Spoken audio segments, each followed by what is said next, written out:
Galera, gravando esse vídeo aqui para a gente poder falar um pouquinho sobre as vegetações brasileiras. Tá? As vegetações brasileiras podem ser divididas entre as principais, né? As vegetações de transição e as vegetações litorâneas que a gente chama. Tá? Aqui no Rio de Janeiro, por exemplo, a gente tem a predominância da chamada Mata Atlântica. Tá? Mas nós encontramos também as vegetações litorâneas, tá? Como manguezais e restingas. Então nós vamos falar dessas vegetações aqui nesse vídeo, tá bom? Sempre temos que pensar que as vegetações são formadas a partir dos climas, né? Onde elas ocorrem, tá bom? Então são os climas que determinam as vegetações.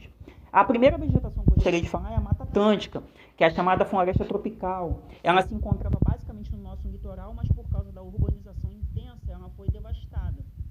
Hoje em dia você encontra muito pouco dessa floresta tropical. Nós temos a floresta amazônica, que é chamada de floresta equatorial. Ela pode ser dividida em três tipos de árvore, né? As matas de igapó, que ficam na água, a mata de várzea, que fica nas regiões de cheia do rio, e a chamada mata em terra firme. São vegetações de grande porte, né? Tanto a floresta amazônica quanto a Mata Atlântica têm grande biodiversidade, então a gente sempre tem que pensar nelas em relação a essa biodiversidade. Nós temos o cerrado, né, que é uma formação tipo savana, né, lá que tem na África, tá? Ela é encontrada no clima tropical continental, né, basicamente na região central do Brasil, tá? São árvores com tronco retorcido, um pouco mais secas, né? De médio e pequeno porte principalmente, tá bom? Lá no clima tropical que a gente encontra o cerrado.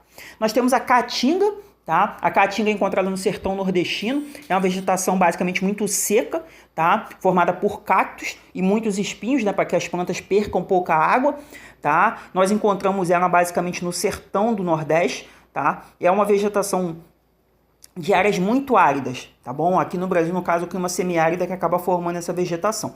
A gente tem a vegetação que a gente chama de pampas, né? Ou os campos gaúchos, tá? É uma vegetação de gramínea, basicamente, que é utilizada para o pasto, né, da pecuária lá no sul do Brasil, tá? Ela é encontrada basicamente no sul do Brasil, no clima subtropical. A gente tem a mata de araucárias, que são os nossos pinheiros, né? É comparado à floresta de coníferas lá do hemisfério norte, tá? O clima é subtropical que acaba formando essa vegetação. Os pinheiros são muito utilizados na indústria de celulose, utilizada também para a fabricação de móveis. Então, essas são três vegetações importantes: caatinga, pampas e araucárias. Nós temos as chamadas faixas de transição, tá? As faixas de transição são áreas que você está mudando de uma vegetação para outra. Nós temos o Pantanal, que é a transição entre o clima tropical e o equatorial. Nós temos o Pantanal no meio disso, né, entre Cerrado e Floresta Amazônica.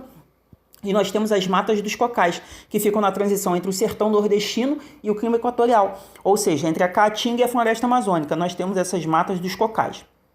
Então essas são as duas principais faixas de transição que a gente tem no Brasil. A gente tem também que ressaltar as vegetações litorâneas, que elas são encontradas principalmente no encontro de rios com os mares, tá? E nas praias, que no caso são os manguezais e restingas. Essas vegetações são importantes, né, para a proteção do ecossistema costeiro, tá? E também na produção alimentícia, né? A questão dos caranguejos, né? Consumo de pescado, então elas são protetoras, né, desse ambiente costeiro. Então nós temos sempre que pensar na preservação desse tipo de vegetação. Então as faixas de transição, Pantanal e Mata dos Cocais, vegetações litorâneas, manguezais e restingas, tá? Vocês podem me encontrar no YouTube, tá? Professor Luiz Cláudio de Geografia, Instagram, @professor Luiz Cláudio e Facebook Luiz Cláudio Silva, tá bom? Espero que vocês tenham identificado bem as vegetações aí, as vegetações principais, as vegetações litorâneas, as vegetações das faixas de transição. Os vídeos são curtos para que vocês possam ter um conhecimento mais rápido, né? Mais objetivo, tá bom? Estamos juntos, até a próxima.